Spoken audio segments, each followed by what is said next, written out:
We are the values we accept, in a way, in a certain depth that reaches down to the biological foundation of the human being. Neurosis is the suffering of a soul that has not found its meaning. Life offers a meaning potentiality, a possibility to invest meaning in it absolutely up to the last moment, to one's last breath.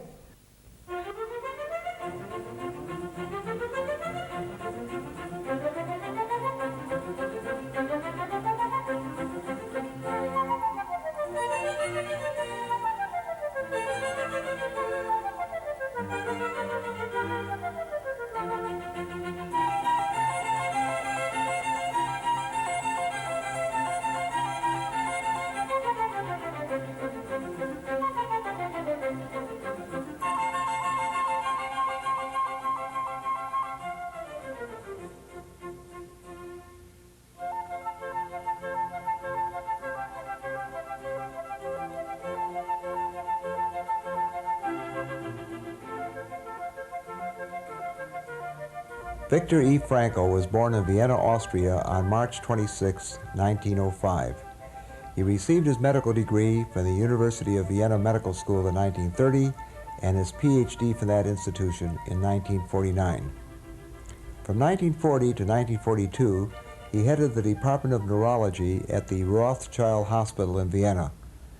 His promising career was suddenly devastated when he was imprisoned in various Nazi concentration camps between 1942 and 1945. Following this imprisonment, he returned to a distinguished clinical and academic career, including a professorship of neurology and psychiatry at the University of Vienna Medical School and various visiting academic appointments throughout the world. However, through his extraordinary process of coping with concentration camp imprisonment and the loss of loved ones, he began to formulate an approach to the problem of meaning in human existence, which is incorporated into his unique approach to psychological treatment called logotherapy. With encouragement from the late Gordon Allport of Harvard University, he incorporated his remarkable perspective gained through his concentration camp experience in his classic book entitled Man's Search for Meaning, which was followed by a number of other significant books and publications in the domain of existential psychology. Dr. Frankl's existential view is characterized by a deep humanism and optimism and is surprisingly pragmatic in contrast to the negativism and cynicism and the abstract nature of many existential theories. It was a great privilege for me to complete this dialogue with Dr. Frankl before a large audience at the final plenary session of the World Congress of Logotherapy on July 1st, 1984 in San Francisco, California. Well, Dr. Frankl, to begin our discussion, in order to give our students who are viewing this some perspective, I thought that it might be interesting to get your reaction to an interesting statement that was made some years ago by Henry Murray of Harvard University, who is some consider to be the father of American personality psychology. He made the statement that one of the difficulties confronting the individual who wants to study personality is that in some ways all individuals are alike, in some ways some individuals are like some other individuals, and in some ways each individual is unique. I was wondering, in terms of your own particular theory, how you would review this dilemma of reconciling the three positions. Certainly superficially, of course, one would at the start say you certainly would accept this uniqueness, but in addition, how would you also look at this problem of the ways in which all people are alike and the ways in which some people are like some other individuals? Each person owns some uniqueness. On the other hand, if you say each person belongs to the human species, not only in biological sense, but also in a psychological, nay, even more in a noological sense, you are also right. I wonder if we could just pause for one second and have you explain exactly what you mean by noological. Certainly. Everybody knows what the physiological level or somatic level is. Everybody knows what the biological level is. what the psychological level is. I prefer to speak of dimensions rather than levels. I've constructed something I called dimensional ontology, and its specific application to the human being is called dimensional anthropology. And noological, over against psychological, refers to that aspect of psychological activity or property in a human being which is not available, which is not accessible to other animals, to the subhuman animals, but it reserved to the human being, in other words, constitutive, an intrinsic characteristic, that is, of the humanness of any human being.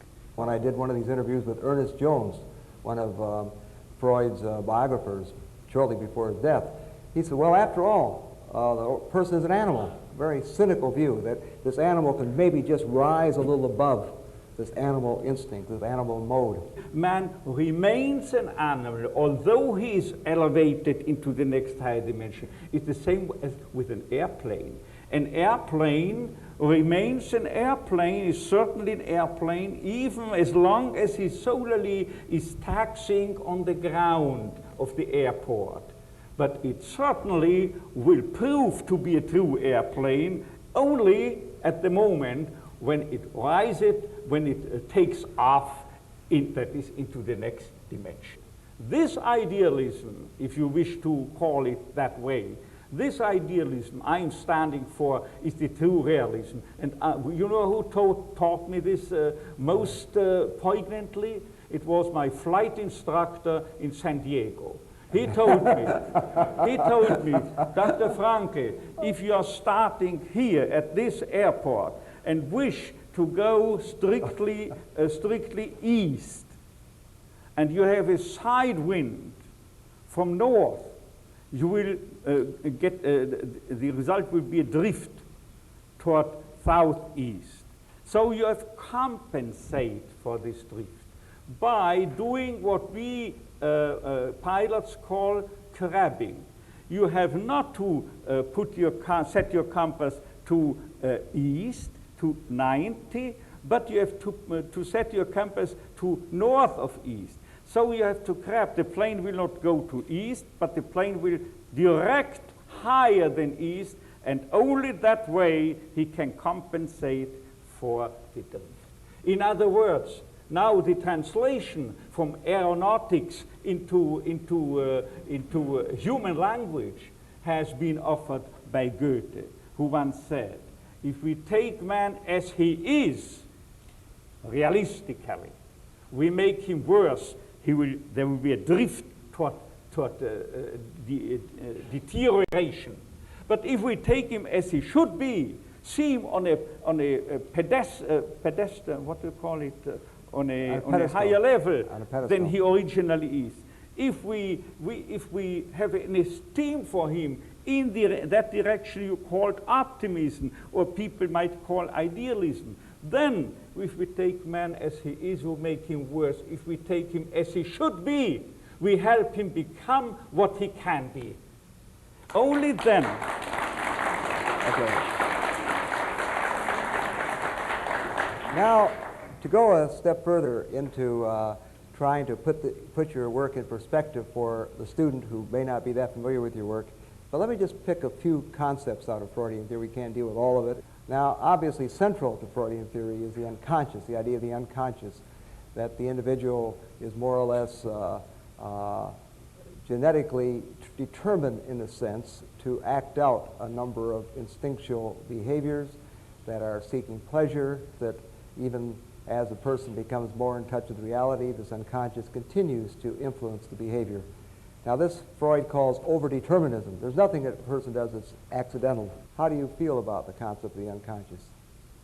The concept of the unconscious has remained perfectly valid as I see it, but the content of the unconscious has been seen too limited by Freud. It was perfectly understandable that Freud was confronted again and again, day by day, with patients who really repressed their sexuality. Today, of course, it's different. And that is also the reason why, even on the grounds of practicability, even on the grounds of utilitarianism in the office, in the clinics, in the hospitals, we have to widen, to enlarge the concept of the unconscious.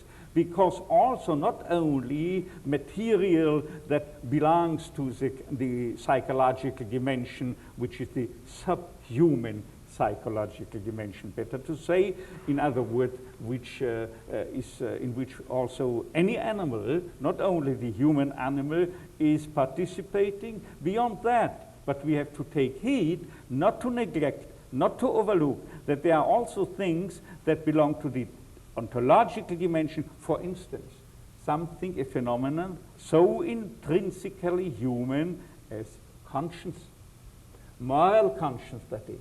Moral conscience that cannot be dismissed just as the superego. As long as the superego motivates you to do something or to omit a deed, it is not yet conscience that has dictated, that has spoken out, that has had its word.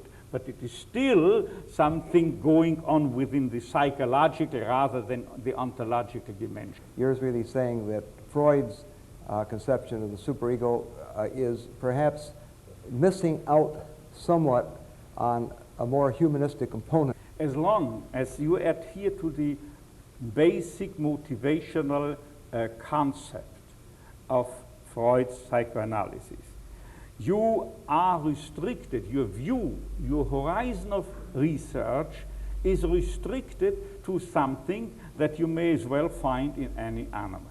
Former times, when the traditions, for instance, the traditional values as laid down in the Ten Commandments were still universally valid. There was, you could follow, yes, at that moment you, as it were, had the built-in command, you should not do that, you should not do this, you should, on the contrary, you should behave that way or another. They are no longer the Ten Commandments sufficient. He has to send out, to smell out the 10,000 commandments, the 10,000 demands that emerge from each life situation confronting him, and to has to respond. And this means being responsible, responding to the demands of the hour, of a situation, responding to it along the lines of what your conscience, not just your superego, demands of you. In the concentration camps, there were opportunities to steal, and I stole briquettes of coal and so forth to heat the barracks. So it was even imperative to steal. It was highly meaningful to steal. It was highly meaningful to give false testimony. And there's even a case in which I could show that, now forget about this, I don't wish to add 10 anti-command. Anyway, what I want to say is the ultimate question whether something is meaningful or not. Good is what promotes the possibility of any other being to act meaningfully, to carry out its or his or her meaning. I notice in your writing, you very rarely refer to Jung, C.G. Jung. And obviously you worked very closely with Adler, and you had contact with Freud. Did you ever actually meet Jung? Meet him? Yes. No, I was never not the pleasure nor the honor to meet him. Okay. As you know, Jung originally wanted to be an archaeologist. And I believe that he reflects his archaeological interest in the way he goes further even than Freud in talking about phylogenetic inheritance that can influence the individual, namely through the collective unconscious. Now, as you know, in this collective unconscious, he talks about archetypes, certain prevailing symbols that emerge over and over again, like the mother, the father, God, so on and so forth. I would go even farther than Jung did, in the assumption that there is a biological causation. I would like improvisingly to link this with Konrad Lorenz's assumption of a biological a priori. I am convinced that throughout the millions of years or billions of years of our biological evolution, winding up in the dimension, let me now say dimension of the human species, throughout that time, there is a residue, better to say a basis on which much of our decisions and the underlying value system is based. So that we may say, in fact, Konrad Lorenz was right when early in the 40s he already came up with that construct of a biological a priori. That is, if you follow down to the roots of our valuing processes, or even of our selection of meanings to fulfill, then you may well be justified in assuming that there must be a biological heritage from the billions of years on, a heritage that does not command us to select this way or proceed in another direction, but that is identical with ourselves. We are the values we accept in a way, in a certain depth that reaches down to the biological foundation of the human being. Another one of the interviews we did in this series was with Professor Lorenz. He is particularly well known to many American readers for his work on aggression. He really takes a very charitable view about aggression at the animal level. He thinks animals rarely aggress in some kind of interspecies. Yeah, interspecies destructive means, but at the human being, he peculiarly uses aggression for such things as war, destruction, and killing. Let me say, on the human level, aggression is nothing primary, neither along the psychologistic theories of the Freudians, nor on the biologistic theories of the comparative behavior theorists. But on the human level, first, an individual is capable, even more, it is inescapable for any human individual to take a stand toward his own aggressive feelings or drives or instincts or emotions. A human being never is acting out absolutely immediately and totally any drives or instincts. In a human being, any drive or instinct has first to pass through a region, an area where it becomes immediately, instantaneously personalized. I allow an aggression mounting in myself to come to the fore. I always have to say yes or no. Max Scheler, that philosopher who, like no one else, has influenced me, called the human being the non-sayer. He's capable of saying no or saying yes. And this holds for aggression and other drives. And so we have to look for what is intrinsically human in so-called aggression. And this is hate. The relationship between hate and aggression, I would say, is paralleled by the relationship between love and sex. Also in human beings, there is no sex without the human element, the human ingredient, the personal influence. It has to be personalized, even if only in the fraction of a second. But you had always the freedom to say yes or no. And the same holds for hate. Let's back up a little bit and talk about a logopsychology. I see you being quite accepting of a number of basic ideas and constructs from a number of different views up to a certain point. In other words, you will see some validity, as you said earlier, in Freud and Jung and Adler, and certainly you will see some validity in the work of Abraham Maslow up to a certain point, whom you knew. But even from the part of behavioristically oriented psychology. And then even Skinner. Now, let's talk about Skinner for a moment to try to see if we can put this sort of a framework, or your logopsychology, not logotherapy, into a little perspective here. Now, what has bothered a lot of people is that he's taking a number of principles of shaping responses of human beings that really are very much the same as the principles that might be used to shape the behavior of animals, even pigeons.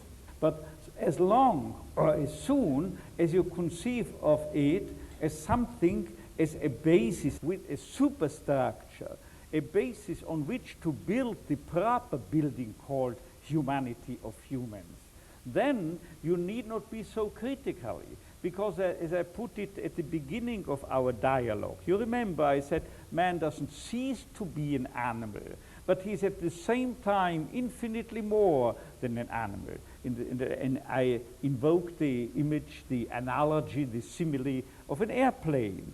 An airplane doesn't cease to be an airplane, although on the ground he may move like an automobile. The same holds for the human being. A human being has learning processes, conditioning processes. A human being can, if fallen mentally ill, be reconditioned in a healthy direction and so forth. And in this sense, Skinner and all the other behaviorists are absolutely right. But they must not stop. Or after they have delivered their message, after they have published their books, you and I need not stop and say that's the whole story. But we have to recognize that in order really and totally to understand the human being, we cannot be spared entering the human dimension, the next dimension, to start into this very three-dimensional cube, as it were. And this becomes particularly important if we are confronted with questions such as, is there a freedom? Is there a dignity? Skinner did not move beyond freedom and dignity, but he stopped before freedom and dignity because he programmatically restricted his view and his research by which he arrived at his view to the lower plane, which is of course shared with other animals. And so you will understand how come that I once reacted in a question-answer period to a student of Konrad Lorenz. Konrad Lorenz, who was tracing back the behavior, or better to say all types of misbehavior of drivers to certain innate releasing mechanisms and so forth along the lines of Lorenzian teachings.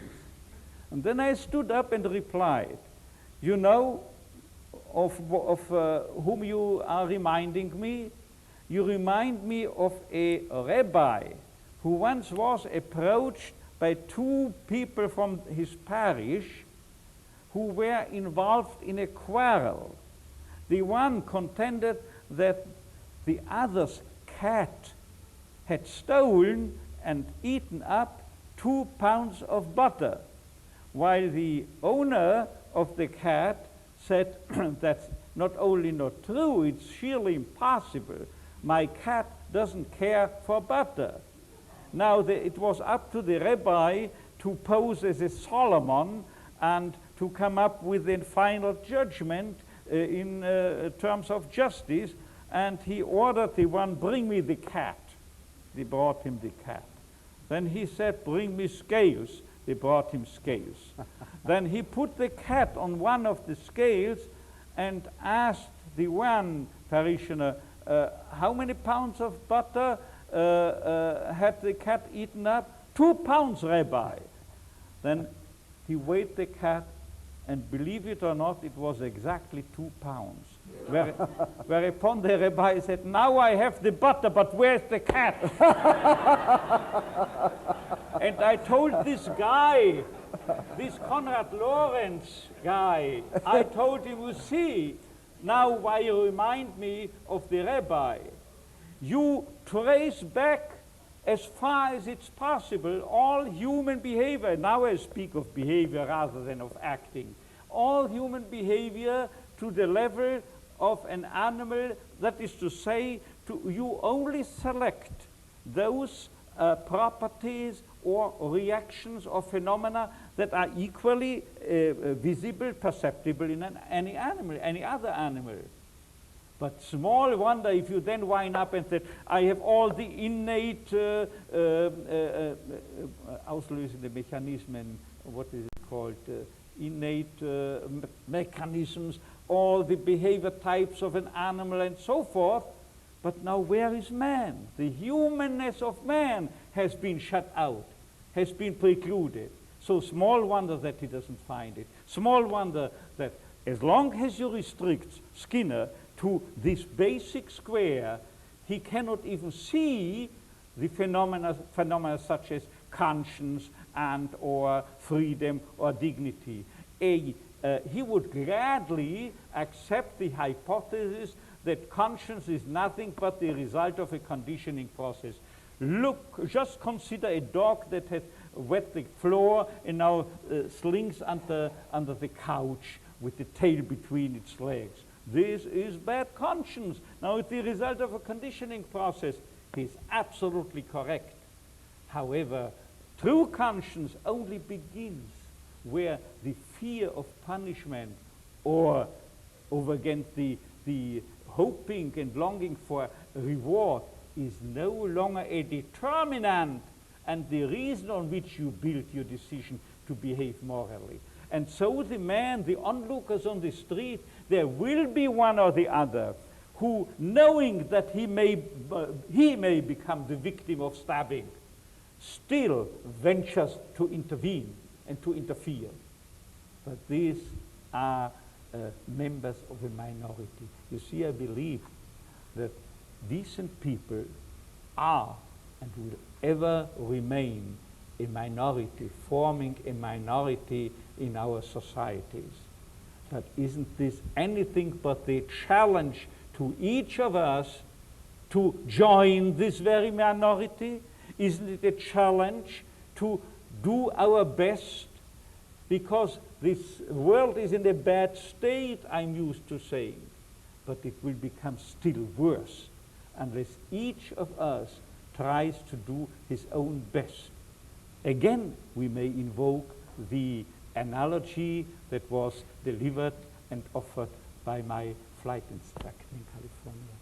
As a matter of fact, contemporary Skinnerian theory has been modified quite a bit, and they've been moving more into a great interest in how can you arrange your contingencies to increase the self-management, to making choices that you're talking about.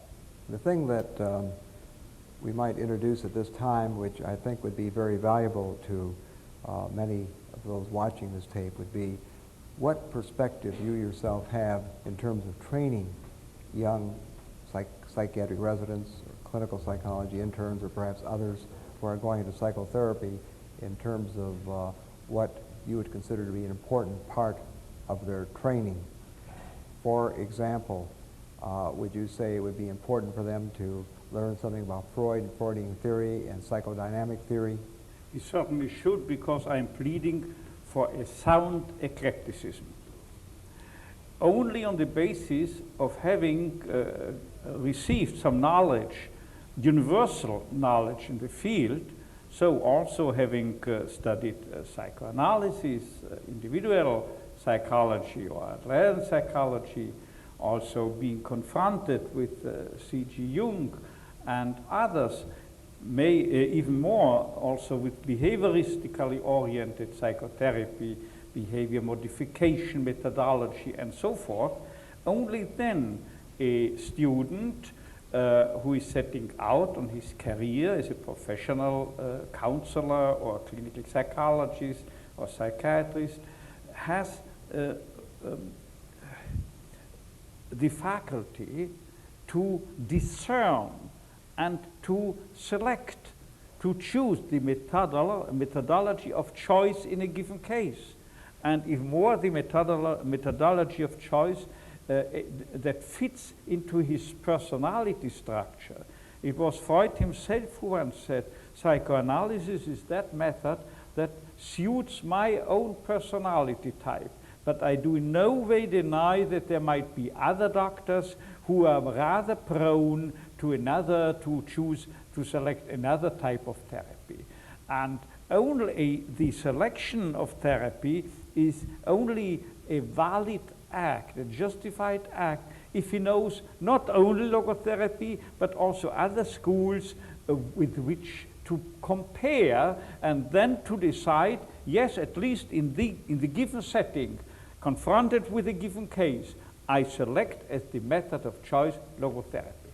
There's some eclecticism, but of course there are also some particularly unique constructs that you use. I think it might be interesting to hear from you specifically what you mean by paradoxical intention, some of the specific strategies that might be used. I remember that as early as in 29, I used paradoxical intention the first time in a certain case when I ran the psychotherapeutic outpatient ward at the Psychiatric University Clinic of Vienna. And from then on I practiced it, and in 1939 I first published on it, and in a German book that so far has not yet been translated into English, but solely in other languages, I coined the term paradoxical intention. And since that time it has been ever more used and applied, and is by the behavior therapists regarded as a very efficient therapy, and also practiced by them. And Professor Michael Asher of Temple University in Philadelphia, incidentally the follower of the founder of behavior therapy, Joseph Wolpe. Right. Now, the principle is the following. It is applicable mainly in phobic conditions and in obsessive compulsive neuroses. But particularly, and beyond these two categories, in such conditions that are dominated at their root by what we call in European psychiatry anticipatory anxiety, Erwartungsangst. Yes. And recently has been called, through the last 2-3 years, referred to in the literature in your country in terms of performance anxiety. Yes, it's really all the same. Yes. So if someone is afraid, for instance, that he cannot fall asleep, and tomorrow he has to carry out a lot of tasks, and his boss will notice that he's not attentive enough or whatsoever. And the more he fears that he will spend a sleepless night before tomorrow, the more he becomes excited, the more he's anticipating his failure to fall asleep, and the dangers of a sleepless night. Now, if for a change, you tell the patient, let's for a change, wish what you have been afraid all along. Let's wish, tonight I would like to stay awake. I don't give a damn for well sleeping. And the boss tomorrow may, I wonder what you call it, I would like to use a Viennese term for this expression, even less do I venture to use your slang jargon. Now, my boss may, and so forth. You see? At that moment, he smiles the same way as you unconsciously were smiling at that moment. at the same moment he detaches himself from his pathological condition. And the main thing is he takes the sails out of his anticipatory anxiety. It is impossible at the same time to be afraid of something and to wish for it. Of course, he's wishing to remain sleepless with the tongue in his cheek. Nevertheless, it works. The distance has been put between him and his symptom of sleeplessness. And I couldn't enumerate how many cases, demonstrable cases, illustrative cases, could be offered to you to show this. Self-detachment is another term you use, and let's back up for a moment if you don't mind. You're saying the person has the ability to put a distance, but to him or herself, and view themselves, objectify it from the outside, as it were. Right, from the outside.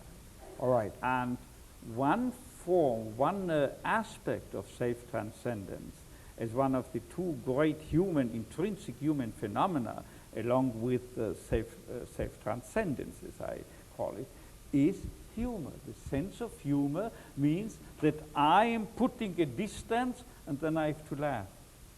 I'm not identical with the situation. I'm not even no longer identical with myself. I couldn't laugh about myself unless I would put myself at a distance to it. And this, of course, is healthy. This has a healing force. To sort of conclude our discussion, Dr. Frankl, there are a couple of questions I'd like to ask you.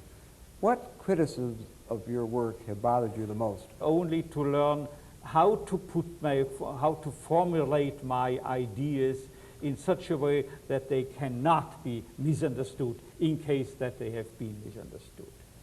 Which of your contributions, both from the standpoint of published works and also from the standpoint of the specific ideas, including those works, would you yourself consider to be the most important? Significant to others, Just others, to seems the world to of human be understanding. the booklet Man's Search for Meaning. Otherwise, it could not have sold so many millions of copies.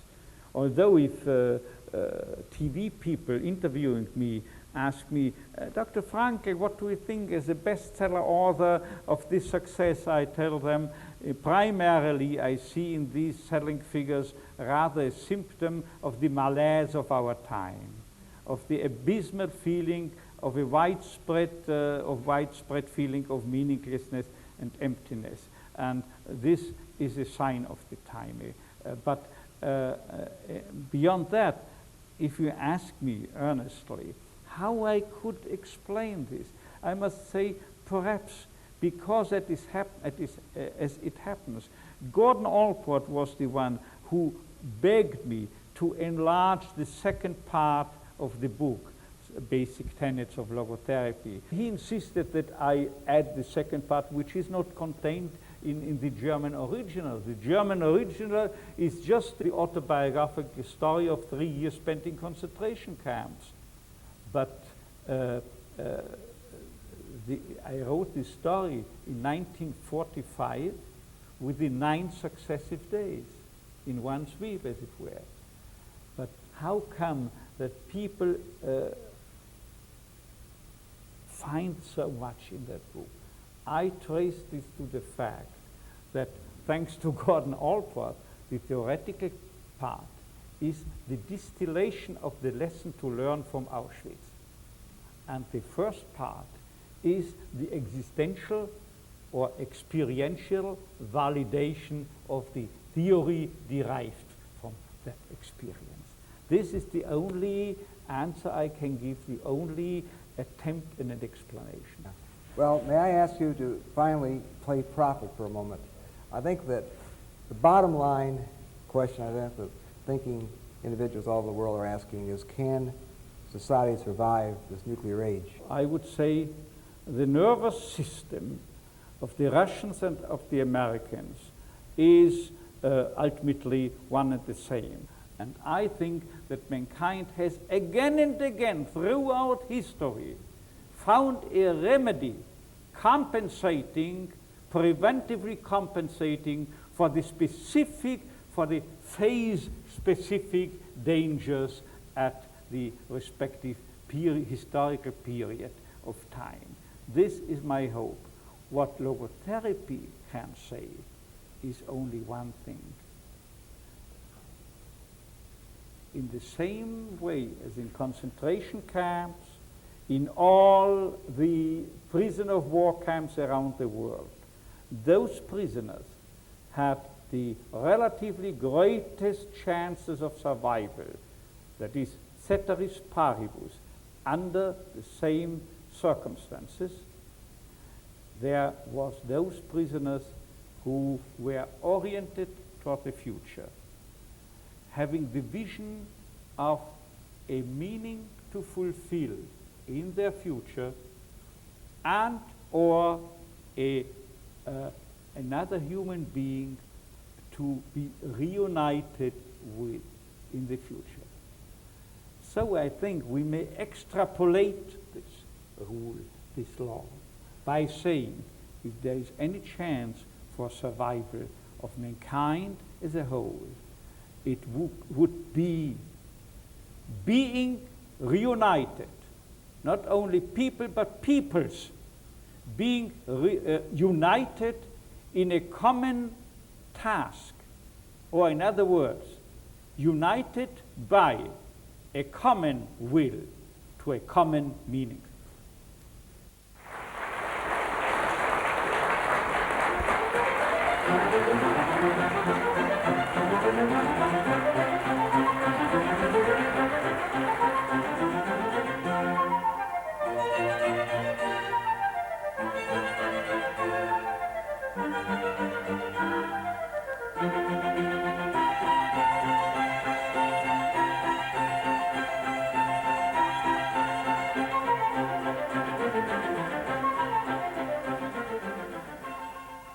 Life offers a meaning potentiality, a possibility to invest meaning in it absolutely up to the last moment, to one's last breath,